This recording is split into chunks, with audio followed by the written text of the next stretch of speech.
नमस्कार साथियों, आप सबका हमारे इस चैनल पर स्वागत है। आज मैं आपके बीच यूपीएससी की तैयारी से संबंधित वीडियोस लेकर आया हूं और इस वीडियो में हम डिस्कस करेंगे कि यूपीएससी का जो सामान्य अध्ययन या जनरल स्टडीज़ का पेपर फर्स्ट है उसमें 4 सेगमेंट हैं, जिसमें पहला सेगमेंट है हिस्ट्री, दूसरा सेगमेंट है जियोग्राफी और तीसरा सेगमेंट है वर्ल्ड ज्योग्राफी, फोर्थ सेगमेंट है इंडियन सोसाइटी। जो फोर्थ सेगमेंट है इंडियन सोसाइटी, आज हम उसके बारे में आपसे बातचीत करेंगे। तो इंडियन सोसाइटी की आपकी तैयारी की स्ट्रेटजी क्या हो, उसका सिलेबस क्या है और उसका क्वेश्चन जो यूपीएससी फ्रेम करती है वो किस टाइप की फ्रेम करती है, तो आप कैसे क्वेश्चन को अटेम्प्ट कर पाने की स्थिति में हो, कैसे अपनी तैयारी करें जिससे आपके क्वेश्चन आपकी पकड़ में हो, आप अटेम्प्ट कर पाएँ।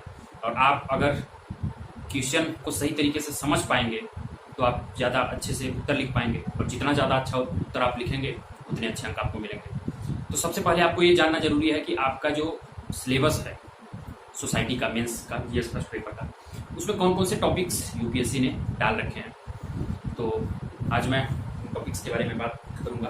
तो सबसे पहला जो है हमारा इंडियन सोसाइटी का टॉपिक है, उसमें है भारतीय समाज की मुख्य विशेषताएं, जिसमें हमको पढ़ना है कि बहुजातीय समाज, बहुभाषी समाज, बहुधार्मिक समाज। ये हमारा जो इंडिया है इसमें विभिन्न प्रकार की जातियाँ, विभिन्न भाषा के लोग और विभिन्न धर्मों को मानने वाले लोग हैं, तो इनसे जो समाज होता है उसके बारे में मेंशन कर रखा है। इसके बाद विविधता में एकता है, पितृसत्तात्मक समाज है इंडिया में, जनजातियाँ हैं भारत में, परिवार जो है इंडिया का सोसाइटी का जो स्ट्रॉन्गेस्ट पिलर है, किनशिप है, रिश्तेदारी या नातेदारी प्रणाली है, आध्यात्मवाद और भौतिकवाद के बीच संतुलन है। भारत में आध्यात्मवाद की जो जड़ें हैं वो काफ़ी गहरी हैं और वर्तमान में भौतिकवाद का जो बोलबाला है उसके बीच कैसे संतुलन बनाया गया है। इसके बाद व्यक्तिवाद और सामूहिकता के बीच संतुलन और परंपरा और आधुनिकता का संतुलन, ये इंडियन सोसाइटी की विशेषताएं में हो गया। और दूसरा जो टॉपिक है वो है महिला की भूमिका और महिला संगठन। तो इसमें आपको पढ़ना है कि महिलाओं की वर्तमान स्थिति क्या है, शिक्षा में उनकी स्थिति क्या है, उनका पार्टिसिपेशन क्या है, स्वास्थ्य के उनके अधिकार कितने हैं, राइट्स कितने हैं, रोजगार में उनकी भागीदारी क्या है, श्रम बल में, राजनीति में उनकी पार्टिसिपेशन या भागीदारी कितनी है, परिवार में उनकी क्या स्थिति है, विवाह के बाद उनकी स्थिति में कौन से परिवर्तन आते हैं, महिलाओं के आत्मनिर्णय के अधिकार कितने हैं, महिलाओं के खिलाफ अत्याचार या शोषण जो होता है वो टॉपिक्स आपको पढ़ने हैं, भ्रूण हिंसा, पोषण में महिलाओं के साथ कितने भेदभाव होते हैं, शिक्षा प्राप्ति में उनको कौन कौन सी समस्याओं का सामना करना पड़ता है, कितने भेदभाव होते हैं, उनका क्या विवाह लेने का निर्णय जो होता है उसका क्या अधिकार उन्हें प्राप्त है, क्या उन्हें नौकरी करने की स्वतंत्रता भारत में दी जाती है, उनके घरेलू कार्यों का कितना महत्व है इकोनॉमी में या उनके परिवार में। तो ये सारे टॉपिक हैं, इन पर आपके प्रश्न बनते हैं। अधिकांशतः जो महिलाओं से संबंधित प्रश्न बनते हैं आपके इस सेगमेंट से सब कुछ कवर हो जाता है। अगर आप इस तरीके से सिलेबस को ही समझ लेंगे तो आप सारे प्रश्नों को हैंडल कर पाने की स्थिति में होंगे। इसके बाद महिला सशक्तिकरण हेतु सरकार द्वारा किए गए प्रयास है, उसमें शिक्षा में, स्वास्थ्य में, रोजगार में, राजनीति में क्या क्या प्रयास किए गए, घरेलू हिंसा से निपटने के लिए क्या प्रयास किए गए, उसमें सरकार ने घरेलू हिंसा अधिनियम 2005 बनाया, ये टॉपिक पढ़ना है। इसके बाद दहेज उत्पीड़न जो महिलाओं का शोषण का प्रमुख माध्यम है, तो दहेज प्रतिषेध अधिनियम 1961 में सरकार ने बनाया। फिर भारतीय दंड संहिता की 498 की जो धारा है वो महिलाओं के लिए। इसके बाद वैवाहिक बलात्कार का मुद्दा है जो काफी चर्चित रहा है वर्तमान में, इसको क्या दंडनीय करार दिया जाना चाहिए, इस मुद्दे को लेकर सुप्रीम कोर्ट में काफी बहस हो रही है। इसके बाद कन्या भ्रूण हत्या जो भारत की सर्वप्रमुख समस्या है जो अभी तक चली आ रही है। इसके बाद फिर महिलाओं द्वारा किए जाने वाले आंदोलन है यानी महिला आंदोलन। इन टॉपिक्स पर आपको डिटेल में समझदारी अगर डेवलप हो गई है तो फिर आपको प्रश्नों को हैंडल करने में बहुत आसानी होगी। इसके बाद नेक्स्ट जो टॉपिक है वो जनसंख्या और संबद्ध मुद्दे हैं, जिसमें भारत की जनसंख्या है, जनसांख्यिकी लाभांश है या डेमोग्राफिक डिविडेंड जिसे कह सकते हैं। वर्तमान में भारत के बारे में कहा जाता है कि वो डेमोग्राफिक डिविडेंड की स्थिति से गुजर रहा है। इसमें नेक्स्ट है प्रवास, माइग्रेशन, जो एक जगह से दूसरी जगह लोग पलायन करते हैं, एक देश से दूसरी जगह, एक राज्य से दूसरे राज्य में। इसके बाद पॉपुलेशन ग्रोथ जो भारत की सबसे प्रमुख समस्या है, जनसंख्या वृद्धि। इसके बाद जनसंख्या वृद्धि को नियंत्रित करने के लिए जनसंख्या नियंत्रण टॉपिक पढ़ना है आपको। इसके बाद भारत में बुजुर्गों या वरिष्ठ नागरिकों की आबादी है, उनकी क्या क्या समस्याएं हैं उसके बारे में आपको पढ़ना है। फिर आपका जो नेक्स्ट टॉपिक है वो शहरीकरण, उसकी समस्याएं एवं उसके रक्षोपाय है, यानी भारत में जो अर्बनाइजेशन है तो अर्बनाइजेशन की समस्याएं क्या क्या हैं और उस समस्याओं से निपटने के लिए क्या किया जाना चाहिए, कैसे अर्बनाइजेशन एक समस्या के रूप में उभरा है, उसको हम समस्याओं को एड्रेस करते हुए उसको प्लस पॉइंट या डिविडेंड के रूप में ले सकते हैं। इसके बाद संप्रदायवाद है जिसमें सांप्रदायिक हिंसा है, भीड़ हिंसा है। नेक्स्ट टॉपिक आपका क्षेत्रवाद है, रीजनलिज्म से बोलते हैं, रीजनलिज्म, या आप देखते होंगे न्यूज़पेपर में कि अपने विशेष क्षेत्र के लिए लोगों द्वारा या समुदाय द्वारा मांग की जाती है, अलग राज्यों की मांग की जाती है, वो क्षेत्रवाद का उदाहरण है। इसके बाद नेक्स्ट टॉपिक है जातिवाद। जातिवाद भारत में एक चर्चित टॉपिक है, वो इंडियन सोसाइटी की प्रमुख विशेषता है। इसके बाद नेक्स्ट टॉपिक आपका धर्मनिरपेक्षता है। धर्मनिरपेक्षता हॉट टॉपिक है, उस पर हर साल यूपीएससी 1-2 सवाल पूछती है, जिसमें है कि भारतीय मॉडल क्या है धर्मनिरपेक्षता का, पश्चिमी मॉडल क्या है और फ्रांस का क्या मॉडल है। वर्तमान में धर्मनिरपेक्षता बहस का भी विषय बना हुआ है, तो यूपीएससी का फेवरेट टॉपिक है। इसके बाद है भारतीय समाज पर मंडलीकरण का प्रभाव, जो 1991 में ग्लोबलाइजेशन आया, प्राइवेटाइजेशन आया, सबका जो है इंडियन सोसाइटी पर कुछ प्रभाव पड़ा है, पॉजिटिव या निगेटिव। वो क्या प्रभाव पड़ा है, इसको आपको पढ़ना है। तो ये संक्षेप में मैंने आपको इंडियन सोसाइटी का सिलेबस बताया, आपको इन टॉपिक्स को पढ़ना है, इससे बाहर कुछ भी नहीं है डिटेल में। बस आप इतने टॉपिक को अच्छे से तैयार कर लीजिए और एक शॉर्ट नोट्स आप क्लियर कर लेंगे तो आपको आंसर लिखने में कोई दिक्कत नहीं होगी। अब चलिए हम लोग देखते हैं कि यूपीएससी कैसे सवाल पूछती है इंडियन सोसाइटी पर विगत वर्ष के जो प्रश्न पत्र हैं। क्योंकि यूपीएससी के जो प्रश्न पत्र हैं वो सबसे एथेंटिक माने जाते हैं, तो अगर आप प्रश्न पत्रों को समझ रहे हैं, उसके हिसाब से अपनी तैयारी कर रहे हैं, तो आपकी सही दिशा दशा है। तो हम देखते हैं कि क्या क्या प्रश्न पूछा है। सबसे पहला तो प्रश्न पूछा है कि क्या भारत में विविधता और बहुलता वैश्वीकरण के कारण संकट में है, और औचित्यपूर्ण उत्तर दीजिए। यानी मैंने आपको अभी बताया कि जो ग्लोबलाइजेशन है उसकी वजह से क्या पॉजिटिव या निगेटिव इम्पैक्ट पड़ा है इकोनॉमी पर, उसी से संबंधित प्रश्न पूछ दिया है कि क्या जो भारत में डाइवर्सिटी है और प्लूरलिज्म है यानी बहुलता है, वो वैश्वीकरण के कारण उसमें कुछ संकट आया है। अगर आया है तो क्या संकट आया है, अगर नहीं आया है तो क्या नहीं संकट आया है, या कितना नहीं आया है। औचित्यपूर्ण उत्तर दीजिए, यानी आप जो आंसर दीजिए वो लॉजिकल होना चाहिए, जस्टिफाई होना चाहिए, ये नहीं कि आप कुछ का कुछ लिख रहे हैं। तो पहला प्रश्न इससे संबंधित रहा है। दूसरा प्रश्न है रीति रिवाजों और परंपराओं द्वारा तर्क को दबाने से प्रगति विरोध उत्पन्न हुआ है, क्या आप इससे सहमत हैं? Customs and traditions suppress reasons leading to obscurantism, do you agree? यानी कह रहा है कि भारत में जो रीति रिवाज हैं हमारे सोसाइटी का एक प्रमुख हिस्सा है, हमारी जो परंपराएं हैं यानी हमारे कस्टम्स एंड ट्रेडिशंस हैं, उनके द्वारा जो तर्क को दबाया जाता है, तर्कों से इन रीति रिवाजों और परंपराओं को, इससे क्या भारत में प्रगति विरोध उत्पन्न हुआ है, क्या आप इससे सहमत हैं?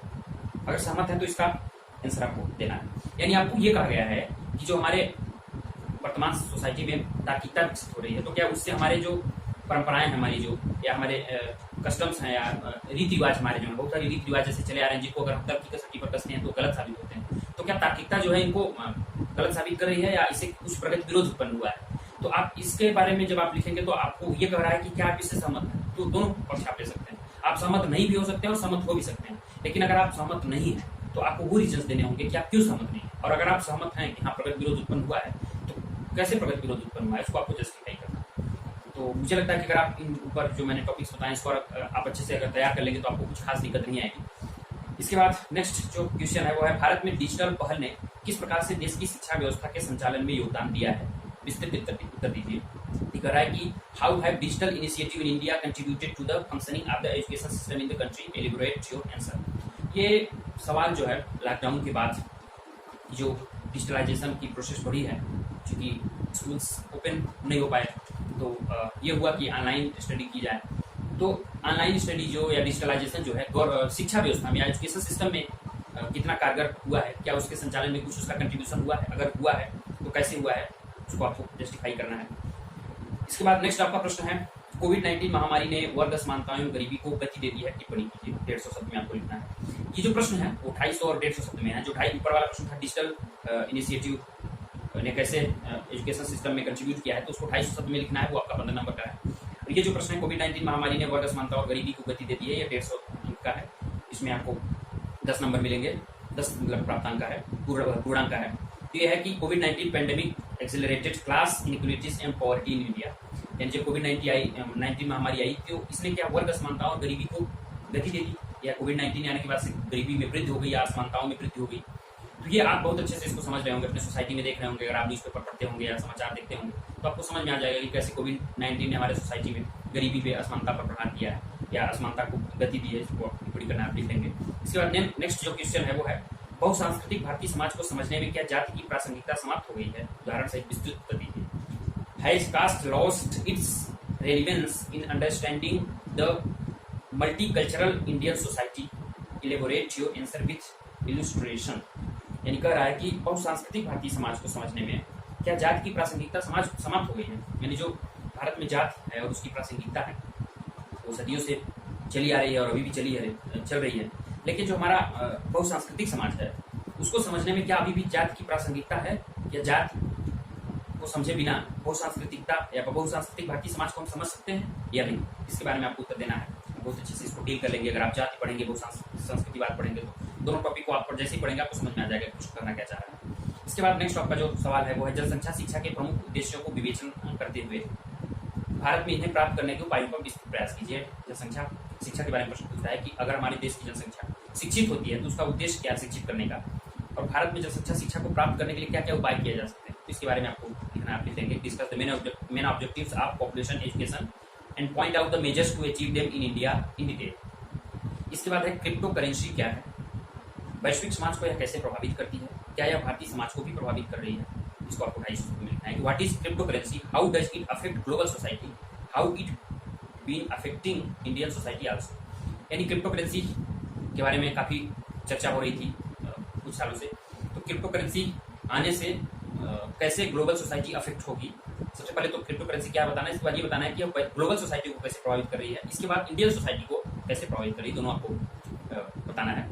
तो ये आप डील कर लेंगे। जब क्रिप्टो करेंसी आप पढ़ेंगे और सोसाइटी के बारे में प्रभाव आप थोड़ा बहुत पढ़े होंगे तो आप समझ जाएंगे और अच्छे से लिखेंगे। इसके बाद है भारतीय समाज पारंपरिक मूल्यों में निरंतरता कैसे बनाए रखता है, इसमें होने वाले परिवर्तनों का विवरण दीजिए। यानी कह रहा है कि how does Indian society maintain continuity in traditional social values, enumerate the change taking place in it. यानी जो हमारा भारतीय समाज है उसके जो पारंपरिक सामाजिक मूल्य हैं उसमें निरंतरता कैसे है, वो सामाजिक मूल्य जो पहले से चले आ रहे हैं अभी भी वो चलते जा रहे हैं, उसमें निरंतरता एक है, वो कैसे है। आजकल जो लॉजिकल चीज़ों का डेवलप हो रहा है, साइंटिफिक टेम्पर डेवलप हो रहा है, तो कैसे हमारे जो ट्रेडिशन सोशल वैल्यू है वो अभी भी समाज में चलते आ रहे हैं, और उनमें कह रहा है कि इसमें होने वाले परिवर्तनों का विवरण दीजिए, इसमें कितना परिवर्तन हुआ है, कितना वो मेंटेन है और कितना परिवर्तन हुआ है, इसके बारे में आपको लिखना है, आप लिखेंगे। इसके बाद नेक्स्ट जो क्वेश्चन है वो भारत के प्रमुख शहरों में आईटी उद्योगों के विकास से उत्पन्न होने वाले मुख्य सामाजिक आर्थिक प्रभाव क्या है। यानी पूछ रहा है कि what are the main socio economic implications arising out of the development of IT industries in major cities of India. यानी कह रहा है भारत के जो प्रमुख शहर है, जो बड़े शहर हैं, उनमें आईटी उद्योगों के विकास होने से उत्पन्न होने वाले प्रमुख सामाजिक आर्थिक प्रभाव। जब आईटी उद्योग विकसित होता है किसी बड़े शहर में या किसी भी शहर में तो उसके कुछ सामाजिक आर्थिक प्रभाव होते हैं। कोई भी गतिविधि कहीं कहीं भी होती है तो उसके कुछ इम्पैक्ट होते हैं, सोशल होते हैं, इकोनॉमिकल होते हैं, पॉलिटिकल होते हैं। तो इस इम्पैक्ट के बारे में पूछ रहा है, आईटी उद्योग के इम्पैक्ट के बारे में, तो ये आप लिखेंगे। इसके बाद नेक्स्ट जो सवाल है वो है भारत में महिलाओं के सशक्तिकरण की प्रक्रिया में गिग इकोनॉमी की भूमिका का परीक्षण कीजिए। 150 में पूछा है examine the role of gig economy in the process of empowerment of women in India. यानी कह रहा है कि भारत में जो गिग इकोनॉमी का इसमें कॉन्सेप्ट अभी चल रहा है उसने महिलाओं के इंपावरमेंट में या वुमेन इंपावरमेंट में कितना योगदान दिया है। तो आप गिग इकोनॉमी जब पढ़ेंगे तो आपको समझ में आ जाएगा कि गिग इकोनॉमी है क्या और ये कैसे काम करती है, किस कॉन्सेप्ट पर। तो इसमें जो वुमेन काम करती हैं तो उससे उनको क्या प्रॉफिट होता है, कैसे उनका इंपावरमेंट होता है। तो आप जब टॉपिक्स को पढ़ेंगे तो अच्छे से समझ जाएंगे। सवाल बहुत बेसिक से हैं, इसमें कुछ 30 मार्क वाली बात नहीं है कि आपको कुछ ऐसा पढ़ना है या ऐसा कुछ लिखना है जो आपसे नहीं आता है या जिसके बारे में आप कभी नहीं सुने हैं। सवाल अपनी सोसाइटी के इर्द गिर्द, अपने नॉलेज के इर्द गिर्द जो टॉपिक चर्चा में रहते हैं या जिसके बारे में आपको सिलेबस में मेंशन कर रखा है यूपीएससी ने, उसी के बारे में सवाल पूछा। लेकिन आप सवालों को हैंडल तब कर पाएंगे जब आप उसके बारे में अवेयर रहेंगे, आप उसको अच्छे से तैयार करेंगे। तो ये जो वेटेज है इसका इंडियन सोसाइटी का वो 70 से 75 अंक का होता है, और 70 से 75 अंक प्राप्त करने के लिए आपको बहुत कम टाइम देना होता है। बहुत संक्षेप में आप शॉर्ट्स नोट्स, आंकड़ा, डेटा, फैक्ट क्लियर करके अपनी अंडरस्टैंडिंग का उपयोग करके, वहाँ फैक्टों का उपयोग करके डाटा का आप बहुत एक अच्छा उत्तर लिख सकते हैं और 50 अंक इसमें अर्जित कर सकते हैं। आप उसमें नंबर कम ही करते हैं तो स्कोरिंग है ये। तो इस तरीके से मैंने आपको इसके डिटेल्ड सिलेबस के बारे में बात की, डिटेल तरीके से मैंने क्वेश्चन पेपर को समझाया कैसे क्वेश्चन पूछे जाते हैं। आपको सुनकर लग रहा होगा कि नहीं, इंडियन सोसाइटी का जो सिलेबस है, जो हमको बताया जाता था कि यूपीएससी में कोई बहुत 30 मार्क वाला सवाल पूछता है, तो कुछ ऐसा सवाल 30 मार्क वाला नहीं पूछता, सिंपल तरीके से सवाल पूछता है जिसको आप अच्छे से पढ़ेंगे तो अच्छे से समझ के हैंडल कर सकते हैं। तो इस वीडियो में मैंने आपको बताया कि कैसे हमारी अप्रोच होनी चाहिए सब्जेक्ट को पढ़ने की, किसी भी सब्जेक्ट को। अगले वीडियो में हम अगले टॉपिक को लेकर आपके बीच फिर से उपस्थित होंगे। अगर आप इस चैनल के नए दर्शक हैं तो इसको अधिक से अधिक सब्सक्राइब कीजिए, अपने मित्रों को शेयर करिए ताकि हम नए नए टॉपिक्स पर वीडियो लेकर आते रहें। आपने इस वीडियो को इतने प्यार से देखा इसके लिए आपका बहुत बहुत आभार।